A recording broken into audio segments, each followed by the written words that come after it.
السلام علیکم۔ 5 منٹ کے درس قرآن میں بات چل رہی تھی حضرت ابراہیم علیہ الصلاۃ والسلام کی آزمائش و ابتلا کی۔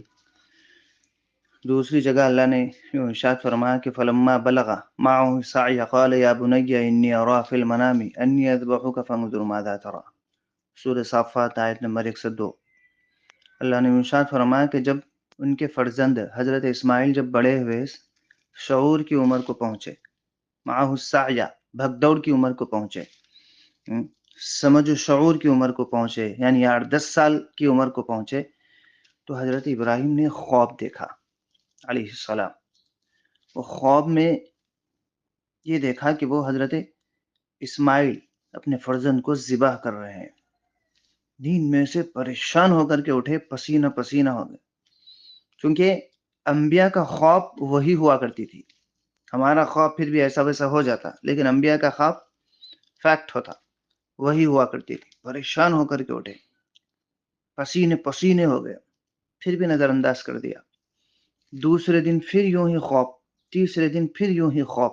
پریشان تو ہو گئے۔ کیوں پریشان ہونے کی وجہ یہ تھی کہ بھئی اتنی زیادہ عمر کے بعد ایک لڑکا پیدا ہوا، کتنے ارمانوں کے بعد، کتنی امیدوں کے بعد ایک لڑکا پیدا ہوا۔ جب پیدا ہوا تو پیدا ہوتے ہی پھر اس کو جدا کر دیا گیا، اس کو جنگل و بیاباں میں چھوڑ دیا گیا جہاں آج مکہ آباد ہے۔ اتنے دن فراق برداشت کیے اپنے بچے کی، اپنے گھر والوں کی، پھر اس کے بعد یہ ایک نئی آزمائش کا ہے، تو ظاہر سی بات ہے پریشان ہونا ہی ہے۔ اور وہ بھی ذبح کرتے ہوئے نظر آ رہے، پریشان ہو گئے۔ لیکن تھوڑی دیر کے بعد سوچا کہ بھی اللہ کا حکم ہے، جب اللہ کا حکم ہے تو ساری چیزیں جو ہے سو قربان ہو سکتی ہے، اولاد بھی قربان ہو سکتی ہے۔ اللہ کا حکم سارے رشتوں کے اوپر حاوی ہوتا ہے، اللہ کا حکم سارے کاموں کے اوپر جو ہے سو حاوی ہوتا ہے، اور ہونا بھی چاہیے۔ ہاں، کیونکہ اللہ سب سے بڑے ہے۔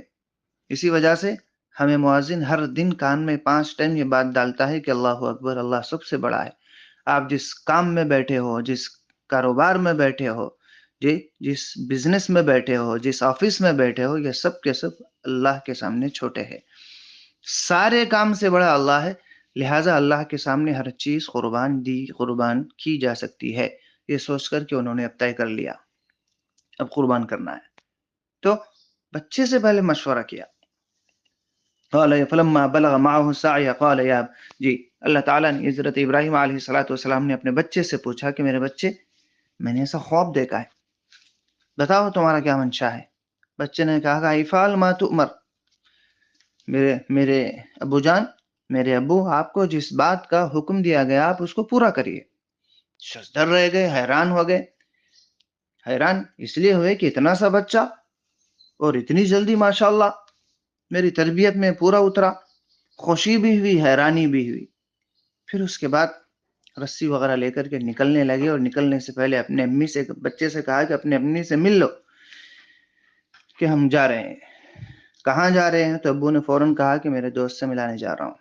دوست کیوں کہا؟ اس لیے کہ اللہ ولی الذین آمنوا، اللہ ایمان والوں کا دوست ہے۔ آیت الکرسی کی بات یہ آیت ہے، آپ پڑھیں گے تو آپ کو سمجھ میں آئے گا۔ اللہ ایمان والوں کا دوست ہے، میرا بھی دوست ہے، آپ کا بھی دوست ہے۔ ہر وہ شخص جو ایمان والا ہوگا اور ایمان کے اوپر ثابت قدم رہے گا، اللہ اس کا دوست ہے۔ اللہ ہمارا دوست ہے، یہ بات ذہن میں رکھیں۔ تو بہرحال اپنی اہلیہ سے ملا لیے، دوست سے ملانا یہ کہہ کر کے آگے بڑھے۔ آگے بڑھتے ہی شیطان کو یہ چیز دیکھی نہیں گئی، فوراً حضرت ہاجرہ کے پاس آیا، آ کر کے یوں کا پھسلانے لگا، بولنے لگا کہ نہیں یہ کسی دوست سے ملانے نہیں جا رہے ہیں، تو ذبح کرنے جا رہے۔ تو حضرت ہاجرہ نے کہا کہ کس نے کہا؟ تو شیطان نے یوں کہا کہ وہ یہ کہتے ہیں کہ ان کے رب نے کہا ہے۔ تو فوراً کنکریاں لے کر کے، پتھر لے کر ہاتھ میں مارا کہ مردود چلا جا، اللہ کا حکم ہے تو کیوں بیچ میں جو ہے سو ہڈی بنتا ہے۔ کنکریاں مارا، یہی ارکان حج میں پھر لگا دیا گیا کہ شیطان کو کنکریاں ماری جاتی ہے۔ ماں کے پاس، والدہ کے پاس، عورت کے پاس پہلے کیوں گیا؟ اس لیے گیا کہ تھوڑا سا عورتیں محبتی بھی ہوتی ہے اور اس عقیدے کی ذرا کچی بھی ہوتی ہے، جلدی کسی بھی چیز سے متاثر ہو جاتی ہے۔ حالات آگے ذرہ ٹھنڈی سانس بھرتی ہے، کون کر دیے کہ کیا ہے، ذرہ بار بار بچہ بیمار ہو رہا کہ کون کس کو دیکھانے جا رہا کہ کیا ہے، پہلے عورتیں سانس ٹھنڈی بڑھتی ہے۔ اسی وجہ سے آپ دیکھنا عاملین کے پاس سب سے زیادہ عورتوں کی بھیڑ ہوتی ہے، کیوں؟ عقیدہ ذرا کمزور ہوتا ہے، ٹھیک ہے؟ تو بہرحال حضرت ابراہیم علیہ السلام اپنے بچے کو لے کر کے آگے بڑھے، اس کے بعد کیا ہوا انشاءاللہ کل. السلام علیکم.